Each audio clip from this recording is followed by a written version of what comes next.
Triple XP. I keep looking, I see like these new wrinkles. I'm like, have they always been there? Or are those just like my 30 frown lines? I'm not a big fan of Red Dead. In fact, I hate Red Dead. I think it's an awful game. And oh no, I love Bully. Welcome aboard. This is Triple XP. Hello, I'm Shane, and I'm joined by Cheese. Hello. Any of our regular listeners or watchers, if you're watching on YouTube, will notice that yet again we are down to just two. We are still a man down. So as we explained in our last episode, our wonderful co-host and grumpy man Mike has just had another child. That makes like and for anyone who 7, has a 8, child, 9. it's something like that. He collects them, doesn't he? He collects them like you He collect collection figures. collects them. He adds them to his backlog. He's got a backlog of children. I feel like he's collecting children to help him clear the backlog. Just raising them up to get through the backlog. It's the best way to make his money back out of his games is to get somebody to play them. Yeah, exactly. But as we discussed previously, me and Cheese don't have children. But for any of you that do, you will understand why Mike is taking a couple of episodes out, because he's extremely swamped. He may never come back at this point. Baby nappies and crying and lack of sleep, I assume. I don't know what happens with children. We should have said this is double XP in the intro. With a little asterisk, formerly known as triple XP. Formerly known. For a short period only. Yes. We will have potentially a third next week.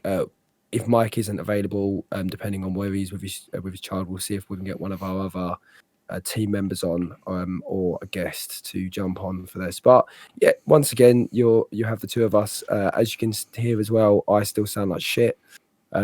Cheese is sounding substantially better though. So yeah, finally. Well done you. My wife had COVID though last week, but I had a cold the week before, and that was awful. So I thought I just gave her my cold, but instead she got COVID. But now it's out of the way, so we've both had COVID, and hopefully our lives will move on. We will rebuild. How what have you been up to this week between your COVID, colds, and? So I turned 30 last Monday. It was my birthday. Happy birthday, me. And so I feel a little bit older. Like just looking in at the camera today. So my screen's over here, and my webcam's right here, obviously. But I keep looking, I see like these new wrinkles. I'm like, have they always been there? Or are those just like my 30 frown lines? I mean, I'm seeing gray in your beard. There's a lot of gray in my beard. I feel like it's like multiplying like rabbits. And I'm honestly fine with that. I've never noticed it before. I always thought it was weird how people like stress with getting older and getting gray hair. And I'm like, no, I want every one of these gray hairs I've earned. Give me all of them. You can't see it in this camera light, but I actually have quite a lot of gray here. Oh, I can kind of see a couple little shimmers. Yeah. Yeah. When my hair's shorter, it comes through a lot more. How do you feel about your gray hair? I'm fine with it. I love this is a great start to this, by the way. We're just talking about how old and shitty we are, but in a positive way. In a positive way. I don't have any hair to go. I don't really have any hair to go gray, but there are a couple that'll come in on my little, what's left of my hair on my side that'll come in gray. I'm like, why, of all the hair that exists, like why does this little one have to be gray? It doesn't make any sense. If you want to, you could always buy a silver Sharpie, add some gray lines to your head. I could tattoo some hair, just a hairline. That should be my next tattoo. It's just a hairline. No, I think that's solid. I've been and I know you know a lot about this. I've been deep in the elbow of fucking wedding planning. And storm damage, right? Is that what happened? And yeah, Storm Eunice, I think it's called, which is currently still going on. I don't know if it's the storm or the aftermath of the storm, but it's shitty outside my window right now. What kind of storm is it? Is it just literally like a heavy storm, or do you guys get like typhoons or hurricanes or something? No, it's nothing like that. It's just a bit of wind. It's more than a bit of wind. I don't know what the speed of the wind was, but it was enough to like pull tiles off the tops of houses. In my case, rip down 7 fence panels. The biggest thing for me, which was frustrating, is one of the fence panels hit one of my sheds, a metal shed, and completely bent the door inwards. And I have quite a large glass greenhouse. It's like 4 foot by 6 foot or 4 foot by 8 foot. I can't remember. It's fucking massive. And it moved the entire greenhouse. the entirety of a glass greenhouse moved about 10 inches, something like that. Hey, I think it was It was hazy. Somebody sent me a TikTok this morning that I watched. That was somebody recording out their window in the UK, and they literally watched their greenhouse just spin up and fly over the fence. It was yeah, incredible. it's honestly horrific. But yeah, I mean, I've managed to fix pretty much everything. I managed to put the fence back together. It looks like a zombie apocalypse in my garden at the moment because there's just like boards covering over everything to batten it down. But it looks decent. But yeah, outside of the storm, I've been deep in wedding planning, sending out invites and writing up people's menus and Stamps alone, all that man, are boring stuff. expensive. We spent so much money on stamps just to send out invites. It was Well, disheartening. little bit of a money hack on this one. We are basically doing all of our invites out via email. Nice. That's actually a smart Why, idea. why pay like £80 to somebody to print them off to then have to pay to then stamp them and send them in the post when I can email them and people can just email back in their own time. That's a good point. So yeah, we're doing as many as we can by email. There's a couple of like obviously the older relatives that we're going to have to buy a handful of. But I've even said actually, I've wrote up this really nice email that's like seems proper professional. Might even just print that off, stick it in an envelope, send it on its merry way. There you go. Just hand sign it at the bottom so it looks fancy. Yeah, exactly. Job done. But use a fancy font in Microsoft. Job done. It's not a bad idea. It's not a bad idea. Yeah, it's not good. So, but also for all of our listeners, we have between me, Cheese, and Mike, we have been discussing the podcast itself and some changes that we're going to be making. And some of them aren't quite ready for your ears yet, but some are. And you may notice on this episode, firstly, the intro is slightly different. And we, at the end of the episode, we're going to bring in what we're referring to as 1 minute recommendations. So each one of us will give a recommendation on anything we want, but it'll only be a minute long. The reason I say this and the reason I've raised this as within the episode is that obviously we'd like to hear feedback. If you like the new opening, if you think it works, if you think it's cool, if you think it's shit, it was Cheese's idea. I mean, it was. I guess.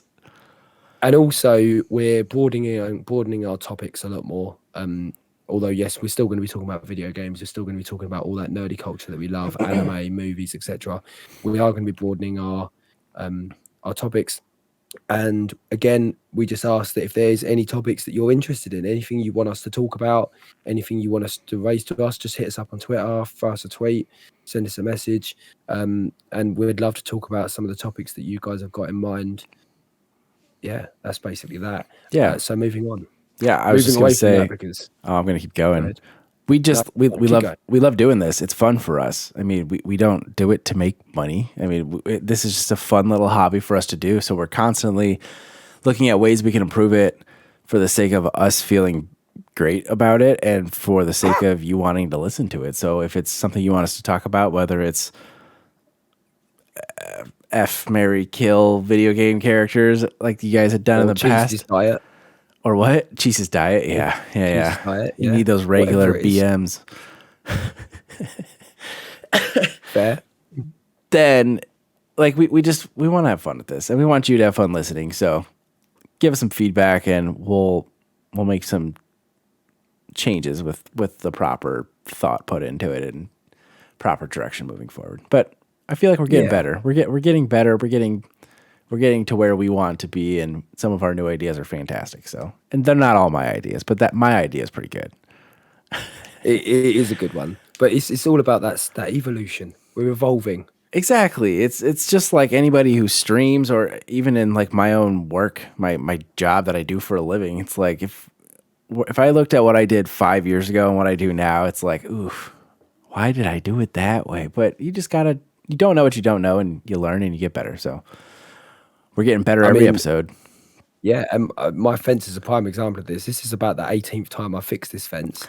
And this way, I've done it and looked at it and gone, why have I never fixed it this way before? This makes so much sense. This is going to stay up for a long time. Are you a relatively handy person? I know you had said that you did some work at your sister's or something not too long ago, but like, are you a handy person or are you a YouTube do-it-yourselfer? Like you just watch a video and like, oh yeah, I can switch out that light fixture. Both, I suppose. Like I'm relatively hands on with pretty much anything that I do, but I'm self taught in near enough everything that I do. I generally don't use YouTube, but I do use the internet to be like, oh, how do I change this electrical thing? But I'm not scared to try anything once. I'm not scared to just get into it and see what happens. And if it goes wrong, then I'll pay someone to fix it. But ultimately, if I can do it, I don't have to pay anyone to fix it. So there's only one thing I won't do, and that's just because I fucked it up so many times, and I cannot go through the process of doing it anymore. And that's hanging doors. I cannot hang doors or trim doors. Doors are just not my friend. I would have thought I just don't. I would have thought you were going to say plumbing or electrical, like one of those two. Like plumbing, I will not mess with. That's the one thing. It's like I'm calling somebody because I don't need to flood my house with septic backup. I hate plumbing.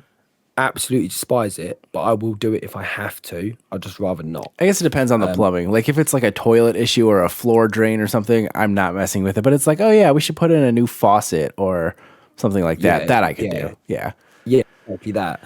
But my issue with plumbing is that if you turn it too tight, you can fuck it up just as much as if you don't turn it tight enough. And it's that sweet spot. I'm a chronic over tightener for everything, whether it's furniture or pop bottles, soda bottles. Like I strip everything. Exactly the same. But electrics, I'll do electrics all day long. Electric's fun. Just basic electric. I've only electrocuted myself once, so. Oh well, you're still here, so good for you. Yeah, it was only a minor electrics. I only put a screwdriver into a live house wire. Oh God! You know, it was only once. It's all good. It happens. But I do enjoy myself a lot, as you can imagine. But yeah, generally, I mean, our garden. My partner's a bit of a gardener, and all of the like flower beds and everything, I built them all myself, just with scrap wood that I've picked up. So I just generally get involved with that sort of thing. Yeah. Anyway, moving on to our actual topics of today's episode. What did you want to raise yours first? I suppose. Do you want me to talk about what I've been playing or the other one? It's up to you. I'll talk about what I've been playing. Okay. So Lost Ark is the new game that I don't think Amazon produced. I think Amazon distributed it. So I think it's like from Amazon Studios is what they're saying. But it's a free-to-play game. It's kind of an MMORPG, I guess is what it would be considered. It's free to play. If I didn't say that already, it's free to play. It's on Steam. I downloaded that and gave it a good, I don't know, I probably played it for 3 hours one day. But it's interesting. Correct me if I'm wrong on this. I'm sure I read the other day that it's got currently like the most concurrent players on Steam. Yeah, it broke that record really quick. So I think it launched on February... It wasn't the 14th. It was maybe like the 10th or 11th. I don't remember. It's brand new. But it's another one of those games where it's just free. So why not try it? If you're into games like World of Warcraft or New World or any of those, it's somewhat similar. It's a kind of a top-down angle quest type game where there's PvP, there's PvE, there's like battleground type stuff so you can fight against other people. There's all these different classes. It's a beautiful game. The animation, there's no reason this game needs this good of style, really. I'm just looking at some videos of it now. It runs pretty smooth. I knew nothing about it until one day my friend sent me a message and said, hey, I just downloaded this. You should get it. I'm like, okay. And since it was free, you're out zero money, zero risk. And like I said, I've only played it that one time. I know a couple people that we know have been playing it too. It's just worth a download. I'm a mage, I think, and then each mage you have two different options as like a subclass. You can either be like a squire or a sorceress, and so there's very different skill sets and very different moves, abilities depending on which class and which subclass you pick. So I think it's got the potential to be very popular. It doesn't feel as smooth as like World of Warcraft, but that game's been around for so long that they've had the time to fine tune, and maybe this is the best version of what World of Warcraft should be. But It's worth free. It's definitely worth free. Give it a download, check it out, and if you hate it, then it's not my fault. It's not his fault. It's not my Promises. fault. Correct me if I'm wrong on this, because I have not played it. I'm literally just flicking through the wiki for it now. But it's quite. I read somewhere that it's quite like an open game, in that like you can build your character in lots of different ways. A bit like, I suppose, WoW's like, in that the like skill sets and stuff you can build. It's quite open as to how you do that, and there's a lot of stuff to do in it. Yeah, it's not quite like a skill tree. It's more like a skill loadout. I think you can change it at any point. So, like for the mage sorceress, you can really specialize in like frost or fire or lightning or energy or what. So, like you can hone in on one of those specifically, make those attacks more powerful. I think. Again, I've only played this one time, but this is how I'm understanding. And I watched some YouTube videos and talked to a couple of my friends that have been playing it, but it sounds like you really do have a good, it's not so much a skill tree, it's a skill set, and you can develop where you want to. And if you're like, not fun anymore, you can backtrack a little bit and reassign those points to whatever. What class did you go with? So I went with the mage sorceress. So it's just kind of using a lot of, in terms of my emphasis, I chose fire, I think. It's just it's fun. My one thing that is bugging me is, unlike New World or World of Warcraft, both of which I'd played a decent amount, you don't use the arrow keys or the WASD keys to move. It's more of a point and click drag type thing. So you just hold the mouse and they'll run over there. It's kind of annoying, but I'm sure I'll get used to it. But that's my one complaint. It doesn't seem like there's a ton of walking through for you. Like there's a lot of story that I really don't give a shit about, which is just me not caring enough to watch a cutscene for 10 minutes to start a game. I just kind of want to get in, start moving around and see what I do. And so when you start, you have like 6 different abilities, and instead of it being like the number keys in past games, it's like the QWERTY and ASDFG keys. So it's a decent little chunkier keyboard, but it just, there's a couple little odd things. Like when you talk to somebody, use the G key, which is so far in the middle of your keyboard that it's like awkward. Like you don't really feel like that's where it should be. It should just be like the space bar or tab or A or something. So I assume you can reassign all those key bindings. And I assume I'd get used to it after a couple of streams or plays of it, but it's so new and I'm sure it'll get better. And it's worth free. It, so it is new, and it's also not new. Yeah, it's been out in Korea, I think, is what someone said. Since like 20, yeah, it's been out in Korea since 2018. But it obviously came out over in America and the UK in 2022. It's got 4 years of development time in. Yeah. My back hurts. I heard there's some interesting stuff with regards to some pandas. That was what I was reading. There's some like interesting panda island or something, or an ability to turn into a panda or something. I don't really know. I want to turn into a panda. I read an article. It was like, you should play Lost Ark now because of the pandas. I agree, but I haven't been a panda yet. That's all I know. How much playtime have you got on it? Probably like 3 hours total. So not enough, but enough to say like, oh, I'd play it again. From what you have played, how different is the combat scenarios, in that is it repetitive, does it get boring, or is it there's enough difference in everything that you're doing that you don't just feel like you're just tapping the same button running through hordes of enemies?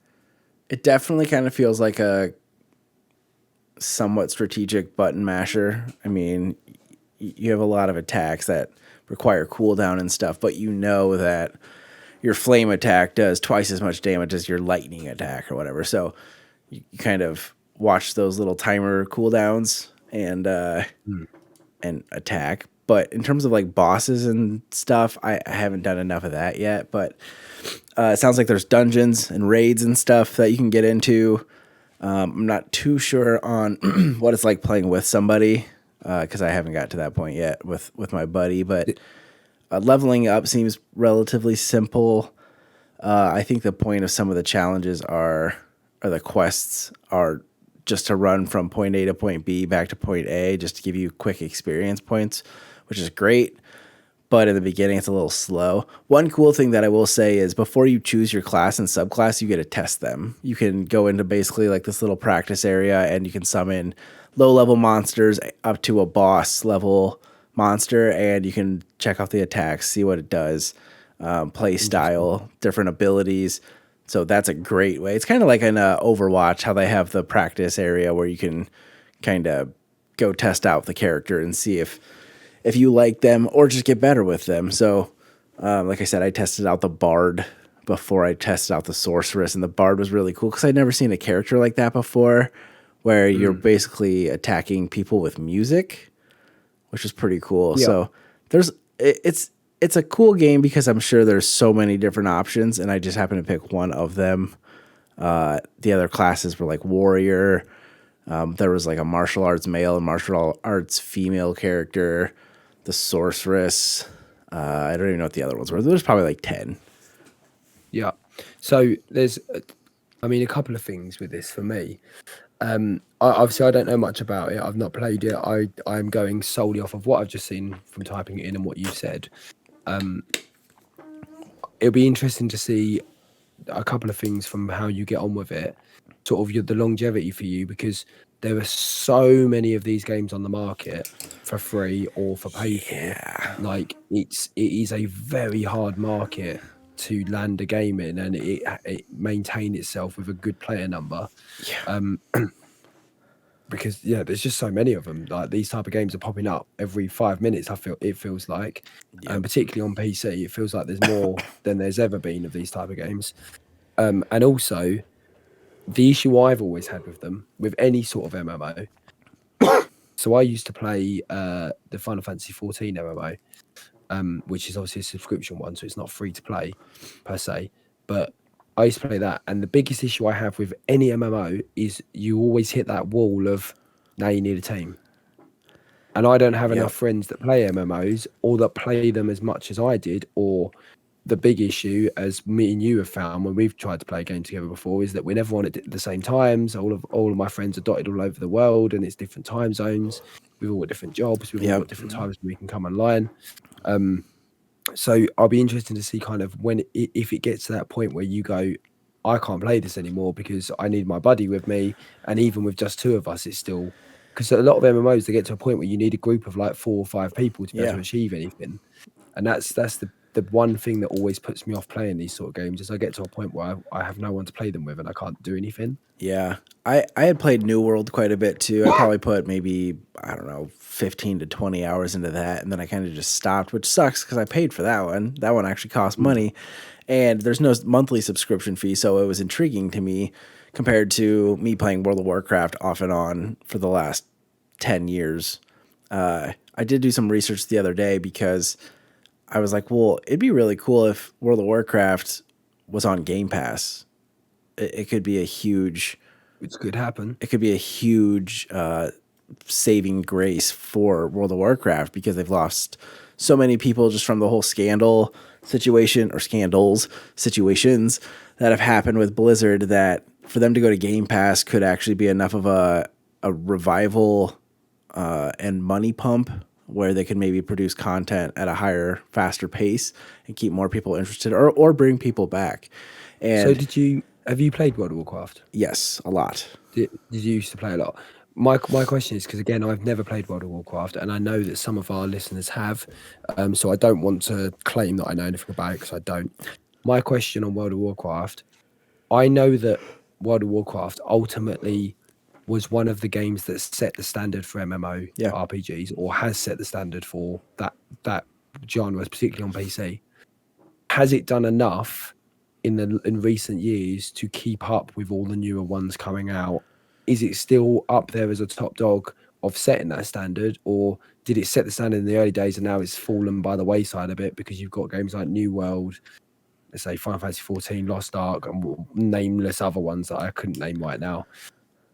That's a good question, and I don't think I'm probably the right person to answer it, but I'll give my opinion. I would say that it set the standard, but is not keeping up to the standard. And I think part of that is just it's like $15 a month. That's a lot of money to do anything. I mean, I guess that's what like Netflix and Spotify and stuff costs ultimately, but I don't But want I don't need that. I don't need to pay for World of Warcraft where it's like, oh, I have a free day today and I feel like playing a game. There's too many other options out there now. And if you slap Amazon's and name you behind any of them, they yeah, have the and money. you say that though, but and they say I go back to this because it's the only one I know. Final Fantasy 14 is subscription based, and it is in its currently like the most successful it's ever been. I mean, in World of So I don't know if the Warcraft is subscription crazy. necessarily puts it Yeah. that doesn't necessarily stop it from being successful. I think it does for casual gamers who play a lot of other stuff. And given Oh yeah, I I mean, don't play a lot of other 100%. stuff, but at least with New World and Lost Ark, if I'm just having a day where I want to play a game, but I don't want to pay that much attention, and I want kind of a grindy game, those are perfect options. World of Warcraft, it's kind of like honestly, it's kind of like Game Pass for me sometimes lately, where it's like, okay, you're paying the amount each month, but you haven't played a single game on that subscription all month because you're playing something else, or you're playing on your PlayStation or your Switch or whatever. So I think until us gamers get blessed with an awesome subscription service where it's like whatever PlayStation does next, maybe you end up paying for that and Game Pass for the year, and that takes care of most of your game needs, which is fantastic. But unless World of Warcraft is on one of those, I'm not gonna pay each month to play it. I don't love it that much. It's more of a nostalgic thing for me at this point because I played a lot towards like the end of my high school days and some summers with a bunch of friends. We'd sit around a bonfire on laptops and play World of Warcraft. Like it was fucking awesome. But now it's like I don't need to pay that much money to play. So basically, what I found, I Googled it to see if anybody had discussed this or if there was any conversations with Blizzard and Microsoft if it ever would come. And the one article I read basically said the same thing I said was it could save World of Warcraft, but there's no discussion so far of what will happen with it. And on the whole subscription thing, I completely agree with you, and I know what you're saying in that my issue isn't paying the subscription service. My issue is I don't have the time to get $15 worth of play out of Exactly. $15 a month. I don't play enough games or enough of a single game that much every single month. I don't have the time for that, let alone like everything else coming out that I'm constantly playing. Exactly. But if it was $20 a month for Game Pass and World of Warcraft was in there, I'd play it. Yeah, I imagine if they turn around though and and would you be interested if they turn around and said, I don't, what is Game Pass at the moment in America? Is it I think it's $15? 15, yeah. That makes sense because it's £10 over here. So if they turn around and said $15 for the standard Game Pass Ultimate or $20 and you get a World of Warcraft subscription in with that Game Pass, would you do it? So you'd be paying $5 a month for World of Warcraft. Yes. I think I would. Interesting. Maybe not if it was just World of Warcraft, if they threw in something else, like if the only way you could get the like that and Overwatch or some of the Blizzard games thrown in, like a Blizzard expansion for $5, absolutely, I probably would. But I feel like some of the people that play World of Warcraft mostly just play World of Warcraft, so to them it's worth it. Yeah. And I also know that if you make enough gold in game, you can actually use in game gold to pay for your subscription. So some people aren't paying; they're just like the committed diehards. Like you say, it's the same thing with League of Legends, isn't it? The people that play that are the people that only play that and don't really play anything else. They are constantly playing that. Yeah, and I don't have time for that or the interest to do that. Like I don't play Game Pass enough. I don't play the games I own enough. So to pay extra for something that I might play once or twice a month with a couple of friends on a weekend while we have some beers, great, but I can wait. I can wait for it. See, I think it's the other way. It's not that I don't have the interest for that. It's that I have too much interest in too many other things. Exactly. That My that interest sums is it up far better. too spread. Yes, exactly. That sums up what I was thinking much better than what I said. Yeah. Yeah, it's just like there's too many other games out there. My interest is far too spread amongst too many things to tie it down to a single game for however long. Because you can lose years to it as well. Well, yeah, it's been around for what, like 18 years already? Well, because I always think about because the other one, the other big subscription one, I think it's still subscription. 2004, Is so almost 18 years this game's been around. the other big subscription one that I was thinking of that has been, I think it's still subscription, but obviously people again have spent insane amounts of hours in is Eve Online. Have you ever read any of the Eve Online stories? I have not. I don't even know what this is. What is it? The big, like the space epic one. I'm sure it's called Eve Online. Yeah, Eve Online. It's like this humongous. I've literally never heard of this. Have you not? No. It's been going for years, absolutely years. I don't know when it started. Oh, this looks awful. This does not look like something I could play. Is it one of those strategic, like you are in charge of different fleets and you gotta attack? It's an MMO, but set in space. And so you have to build up your ships and build up your fleets.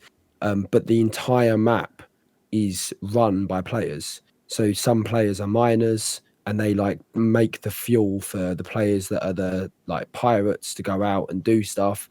Like the basically the entire economy is run by the players, is my understanding.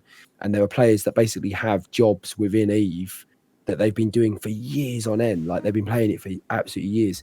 And when you read some of the stories that come out of it, it is insane. There was a massive battle that went on recently where basically one player left another group but took one of their most valuable ships with him, and it caused this massive riot where all of these players, like thousands of players, all joined up for this insane battle. Honestly, don't play it because I don't think it's your cup of tea. I couldn't play it, but read some of the stories that have come out of it in the news. It is mental, the sort of like chaos and the absolute focus that people have on that game. And like I say, people have been playing this game for years and losing like 9-10 hours a day on it constantly. Jeez. Yep, no thanks. Yeah, madness, absolute madness. But this because Lost Ark's quite new, this actually ties into what I wanted to talk about today. It's a conversation that's come up a lot recently, particularly with a friend of the show who we spoke about last week, Ryan. And it's something that I talk about quite a lot with my friends as well. And it's expectations in video games, but not just in video games, actually expectations across the board, whether it be films, whether it be in music.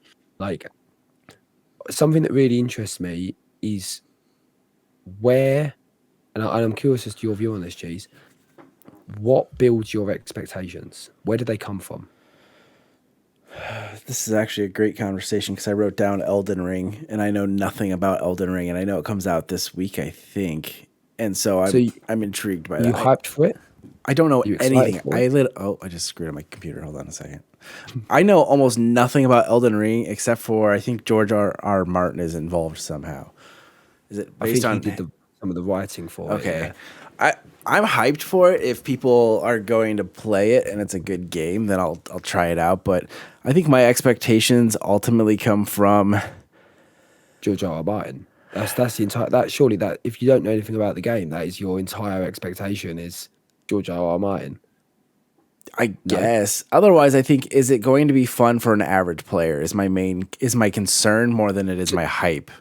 So you know that the type of game it is, it's like a Dark Souls-esque kind of game. Yes. Yeah, okay. So you know a little bit more than nothing at all. Correct.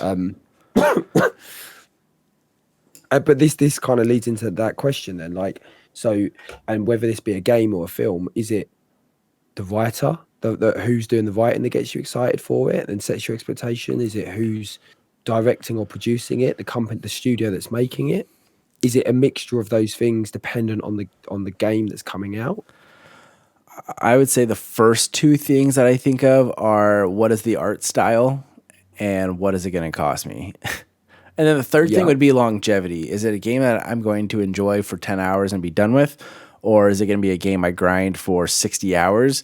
Or is it a game that I'm going to be playing for the next couple of years with a group of people? So I feel like at my age, I'm trying to buy less video games and play more of what I have or more that's out there that's accessible to me through Game Pass type stuff. Yeah. So I try to just make the smartest financial decision in terms of like, do I really need to spend $70 on a new PlayStation game, or could I just play one of thousands of games that I've already have access Which, to? yeah, which I get that, but the like what, for example, God of War Ragnarok. What are your expectations of that game? Okay, that Solely, what are your expectations of it? I expect it to be on par with God of War, and I expect it to be one of my favorite games. So with God of War, the expectation is based on what's come before. It's the game that they Yes, produced. yes. The fact so Same with like that is not, Spider Man yeah, and Logan are the necessarily Wolverine studio, games. Yeah, I see. but I it's don't what know they enough produce. of like the different directors or writers or even the companies that are producing the studios so much. So it's all based on previous games. Yeah. Yeah, no, that makes sense. And a lot of what my expectations are is based on, well, how well did they do in their previous games? So with that in mind, then how much leeway should a studio get with regards to that? Prime example, BioWare,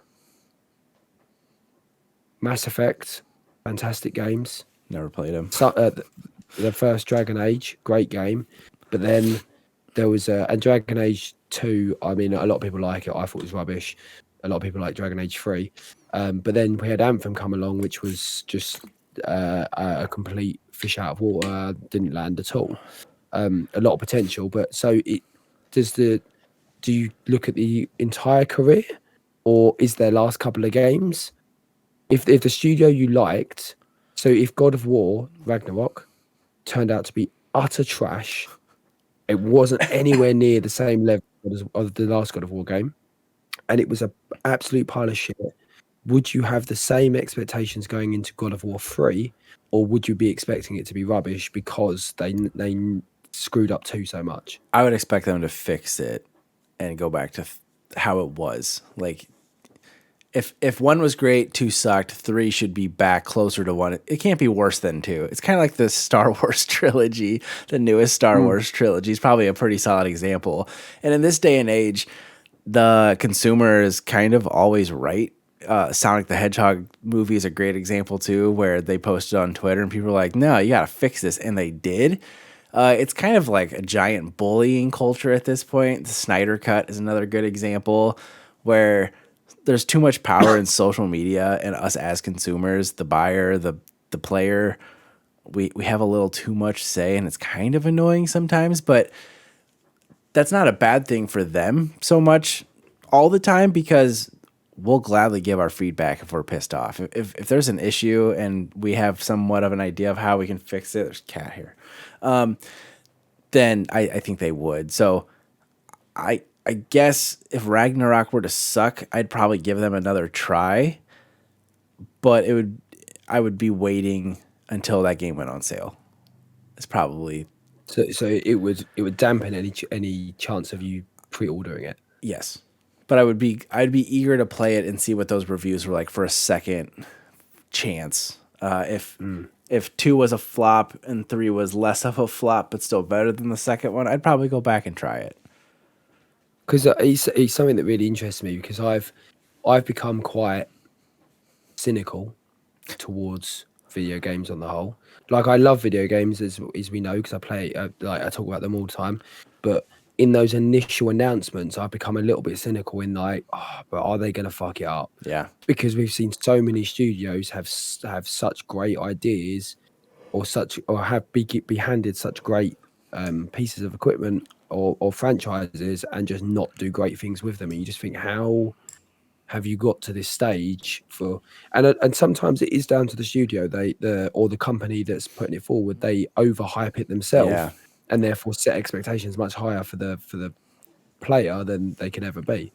And I find it mad when you think about video games versus movies, especially when I think about what I get excited for. So in video games, generally, my hype is going to be my expectations. I will generally set them around the studio because the big studios, at least, if it's an unknown studio, obviously I can't necessarily always base my expectations on an unknown studio, but Right. you know, the big ones, the Ubisofts, the EAs, the Activisions, you've got a good understanding of their track record Yeah. of whether a game's going to be semi decent or not. Ubisoft's track record is it's probably going to be buggy as fuck when it comes out. They might fix it at some time in the future. Who knows? It will, on the other hand, though, be a massive map with a million and one thing unnecessary things to do on it that will take you forever to do. That's almost an expectation of a Ubisoft game now. I'm pretty sure it can't get past It's like true. the check-in stage. But then with films, and I know I've been really bad for this.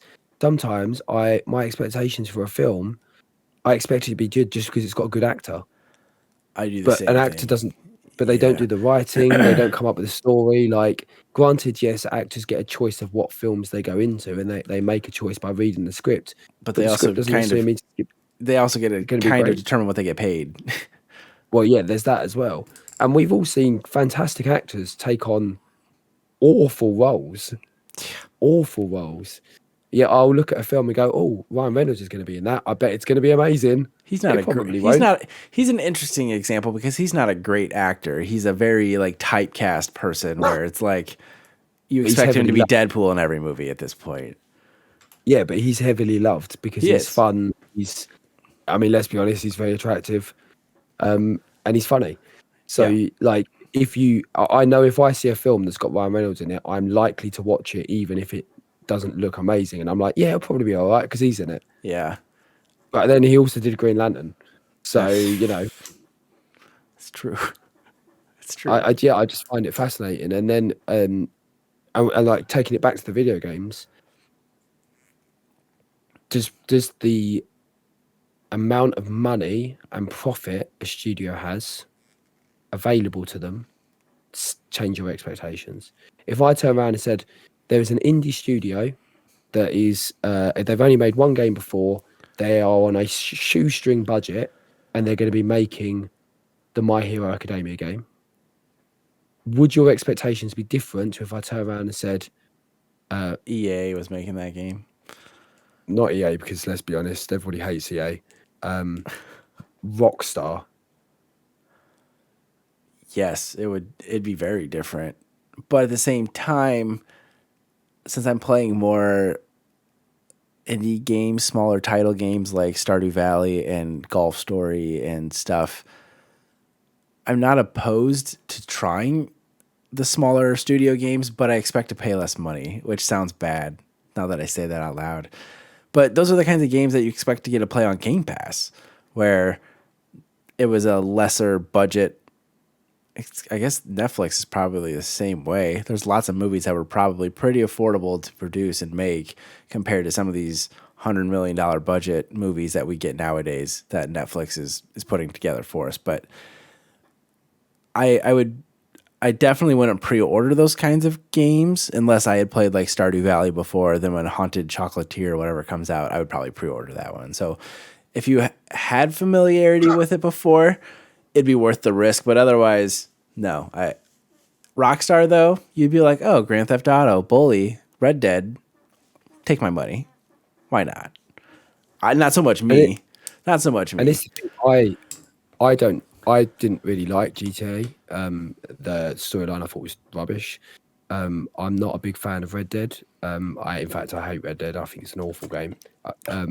And although I loved Bully, but the one thing I can say is, and this is the thing, like if they turn around tomorrow and said, "Oh, they're making a My Hero game," I would be going, well, unless if they use the story from the anime, the story's going to be shit. But Yeah.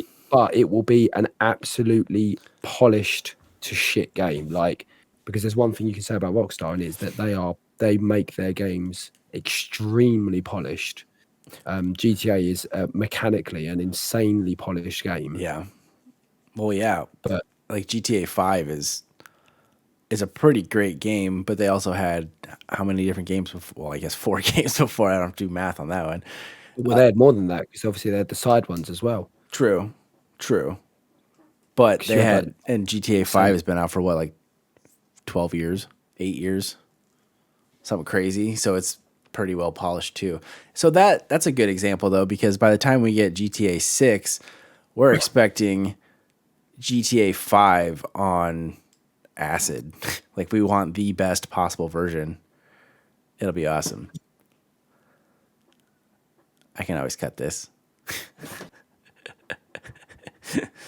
Sorry, there's some really weird sounds coming from my hallway then, and I'm pretty sure my partner's out, and I was really confused by what was happening. Oh, it's fine. I'll just edit that little chunk out. That's fine. Keep it in. It's fine. We're Yeah, live. yeah, I know what you're saying. But this again, it's interesting because, like, so my expectation of a Rockstar game, based on their history, is that I will hate the story, but I think the gameplay's great. Yeah. And I just find the concept of expectations interesting because I feel like, and it'd be interesting to hear other views on this if people are listening and want to put forward their views on the comments. Your expectations are different for everything. Yeah. And sometimes I feel like we have these conversations, these arguments where we say, but you should, you should change your expectations. Like, but your expectations are constantly changing for different. So like, and this is what started it. I was talking to Ryan about Pokemon, and Pokemon is the most profitable franchise. It is the highest grossing franchise ever. It's like 100 billion as a Jeez. franchise. So my expectation on Game Freak, based on that, is that they should be doing more than they're doing because they've got an insane amount of money. But then my expectation on Game Freak, when I consider Game Freak's past, is that they're going to do absolutely nothing with that, and it's going to be fucking shit. I kind of see it this way.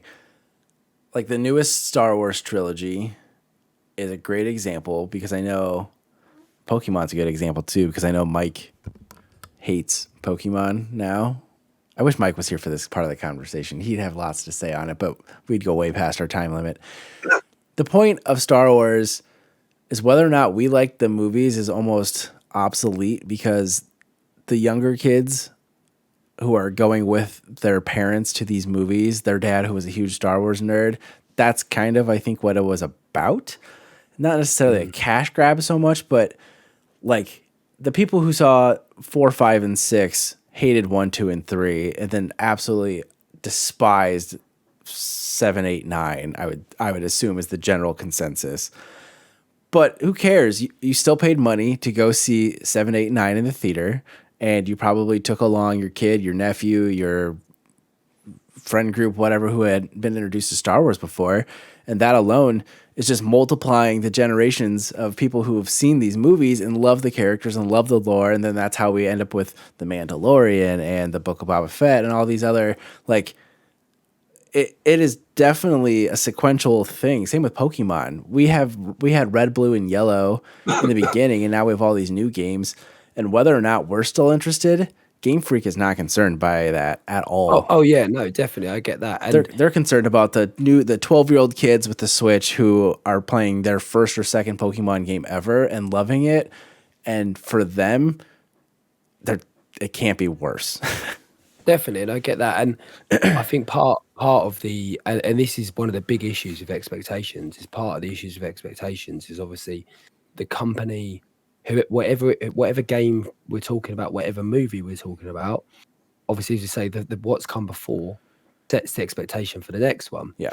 And so if you're talking Marvel, is a prime example, there is a set expectation of the quality of what a Marvel film should be at this point. That if it drops below that quality, people are unhappy and think it's not a very good film.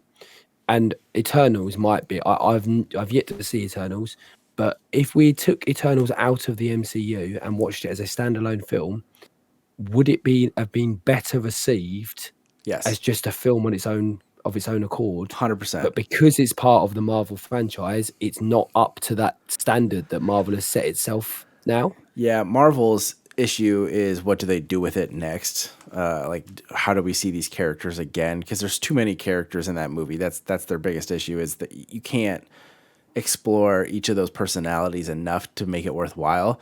But then there's stuff like Spider-Man that's been done so well, which people will argue, whatever, lately has been done so well. And now Doctor Strange has to follow that. So, like, how batshit crazy does Doctor Strange have to get for people to go see that and get it anywhere close to Doctor Strange. And then the third issue overall with this entire conversation is whether or not it's a domestic or an international released game. Like Pokemon's international. Yep. Grand Theft Auto, I don't know if they have as much of an international scope as Pokemon does.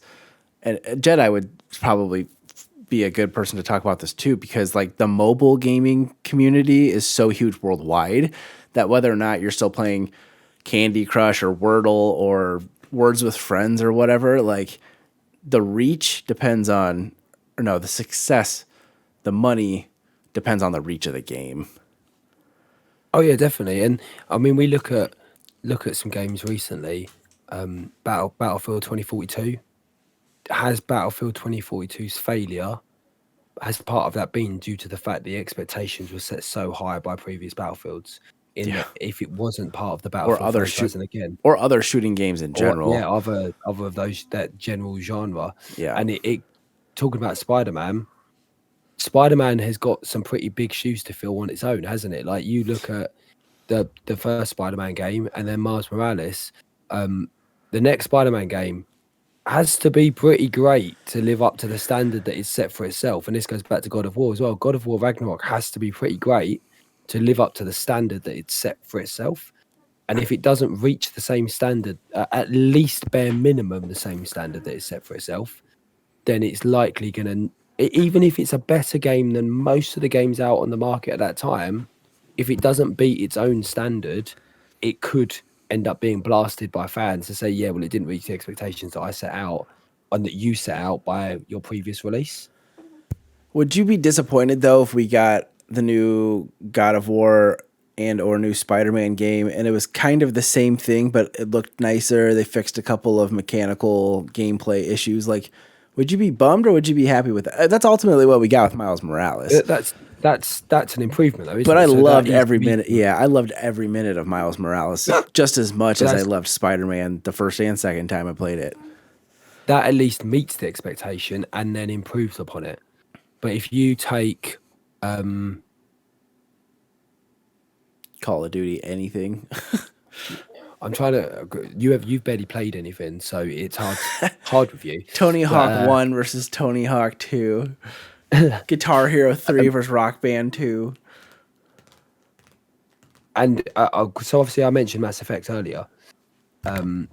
Mass Effect is a great example because Mass Effect 1, 2, and 3 set such an example of what the Mass Effect games would be. And then Andromeda, which was obviously released which was technically number 4, but I don't think they're classing it as 4. It's just spin-off. Didn't meet because of the bugs it had in it, because the storyline wasn't nearly as interesting. It didn't meet its own the expectations that it had set for itself. And then I think there becomes a bit of a blame on the fans, on like, but the fans are too harsh. But the fans' expectations are only built upon what the games of what the studio has previously done. Sport games, I guess EA then is a great example because there's not a huge difference between NBA 2K 21 and 22. I mean, you might get a couple of new features, cosmetic stuff, but ultimately it's the same old gameplay. But people still buy those games, and I think that mostly is just because you get new players every year just by the nature of trades and stuff. Those type of games always meet your expectations because, like you say, although there's not much of an improvement, they don't drop in quality. Usually they don't drop in quality. I'd say there's been some here or there. Or they try to change too much and it's like a new feature, a new whatever engine, and then they screw everything up. But I'm one of those people who played almost exclusively sports games for 15 years, and that's why I'm so far behind. It's because I never played God of War or Mass Effect or any of those games. It was always NCAA football and Tiger Woods golf and Madden. I mean, that was my gaming library for the PlayStation 2 in its entirety, pretty much. I do think it's hard for a studio to manage expectations in the current market. I think with the access to the internet, the fact that things get leaked consistently, and obviously the demand on games being to such a high quality anyway, especially because we've had high quality games like God of War, like Halo Infinite, which after it got told it looked like a piece of shit. Because we've got such Forza is a stunning looking game. Because we've got these beautiful looking games and these games that play really, really well, the expectations are so high, but they are so high, and as I say, it's quite difficult for companies then to manage those expectations. Ubisoft is a prime example, a prime studio for absolutely not managing expectations correctly. Absolutely. How many times have we seen Ubisoft show an E3 demo and then downgrade the graphics for the actual release? Or just downgrade the complete gameplay. Yeah. Like just completely change the gameplay that they promised. Like, oh yeah, you're about to do this, this, and this. And they set these expectations, but then the game could never and was never going to reach those expectations. So they should have just kept their mouth shut. I would hope that we're getting pretty damn close to the golden age of gaming, because there are so many games out there that are the same as another game. Like Call of Duty and Fortnite and Apex and all those games have to die at some point. Like there's just no, whichever one of those franchises makes the best improvement first, it's going to win.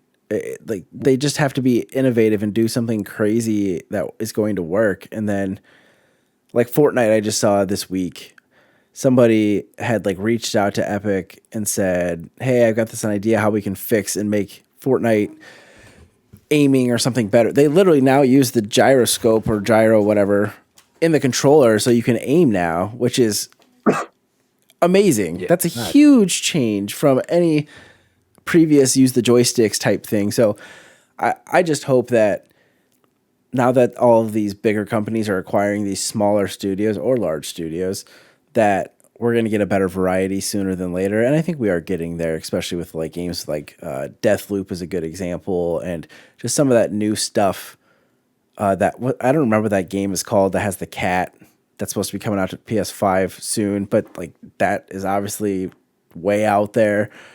We just need some new stuff. There's too many cookie cutter games out there.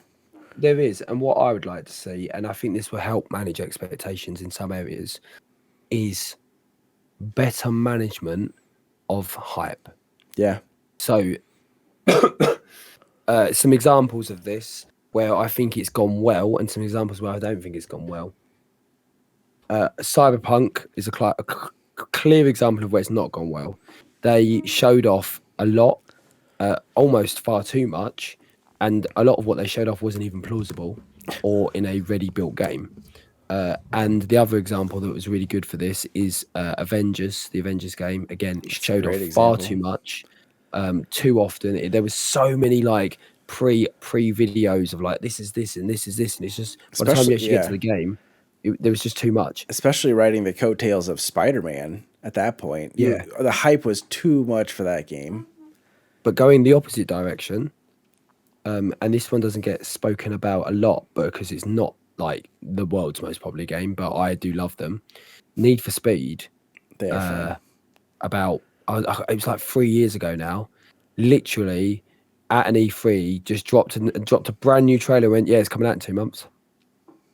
Let's have more of that. Let's not have 4 years of waiting. Like here's a game that's coming in 4 years time. I agree.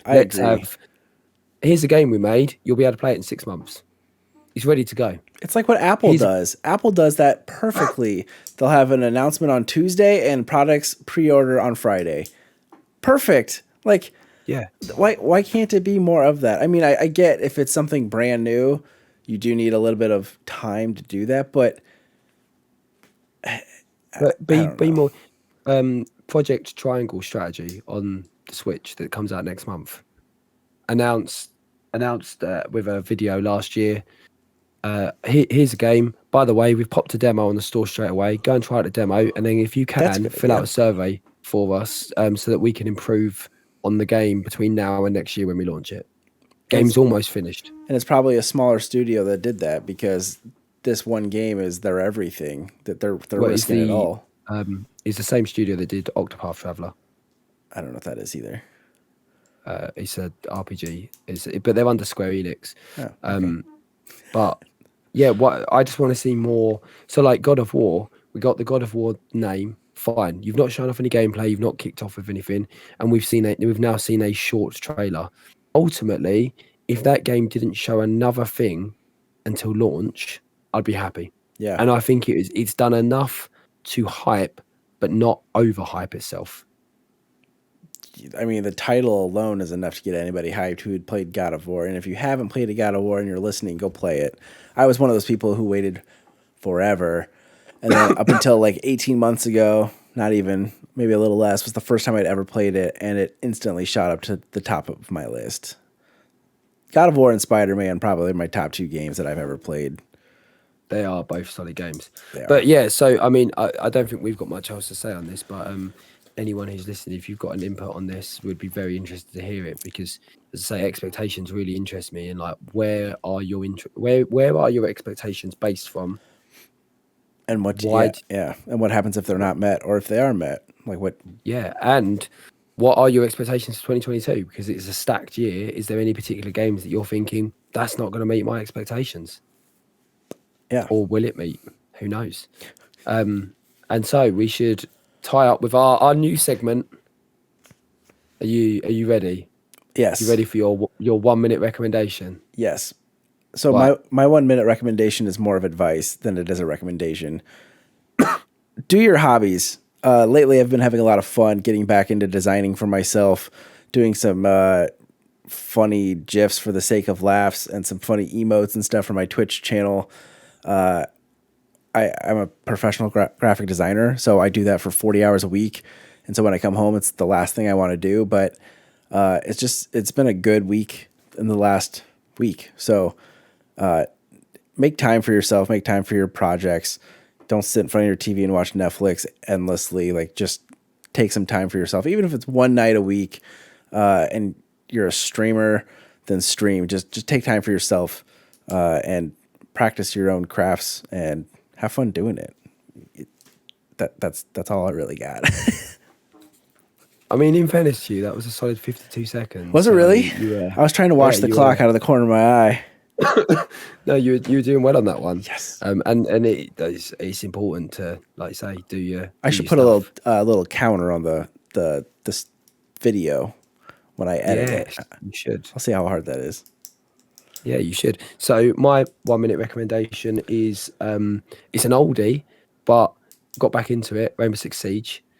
I think it is the perfect time, having replayed it recently, the perfect time to come back in. A lot of the changes they've made, if you've not played it before, it's the perfect time to start playing it. I've never played. If you have played it before, it's the perfect time to join, to rejoin back into it. A lot of the map changes they've made have been really good. A lot of the gun changes they've made have been really good. They're adding a load of new stuff coming up, including a team deathmatch and an ability to change your classes in the preparation phase for an attacker, which would make sense if you've played it before. If you never played it before, that sentence is going to be like, I don't understand what's happening right now. But no, it's a really good time to join. I strongly recommend it, and it's just a lot of fun. And Cheese, we might maybe one day play a game together. Probably never. Probably not. Well, at least not Siege. Well, no, definitely not that. Probably, if we're going to play anything, it'll probably be Splitgate. Let's be honest. That's fair. I'd play Splitgate with you. I'm trash, though. You don't want me on your team. You're probably better than me. I'm a solid, like, 10 kills, 10 deaths kind of guy. I'm a solid 10 kills, 12 deaths kind of guy. Okay, I lied. I'm 10 kills, 12 deaths, too. We need somebody better than us to carry us then. Yeah, my kill-death ratio is usually tipped in the wrong direction. Yeah, it happens. I'll have a good game every now and then I'll be like, I'll play one more, and then I get destroyed. Yeah. It happens. Yeah. But yeah, so that's been it's been a very positive episode this week. It was good. Very positive, light-hearted chat this week. It's not been as full on and like abusive as previous. It's because Mike's not here. It's very, very positive vibes. So Cheese, do you want to wrap us up? Yeah. Definitely. I love doing this because I love putting you on the spot. And you go, God. God. One day I'll just write down a script from one of the past episodes. Like this video, subscribe to our YouTube. If you're listening on Spotify, I think you can actually give ratings on Spotify now, like 5-star type ratings. we were looking at analytics before this episode, so we do pay attention to those things, and we would love feedback. We would love I don't know. We just like to engage with you and know what you like and didn't like, and we said it before and we'll say it again. We try to improve every episode, get better each week, and yeah. Hopefully you enjoyed it, and we'll be back soon. Whether or not Mike's with us next week or 2 weeks, I guess we'll see. knows? But his little family, his giant family, is healthy and happy, and that's good enough reason to keep him away from us. Are you calling his family fat? Large in terms of number. Just clarifying for him. Hopefully he doesn't get to this part of the episode. He'll probably stop halfway through. Yeah, he won't get this far. We love you, He's Mike. got the attention span of a 2-year-old. Which he has a 2-year-old too. So But yeah, yeah. Bye. bye. Triple XP.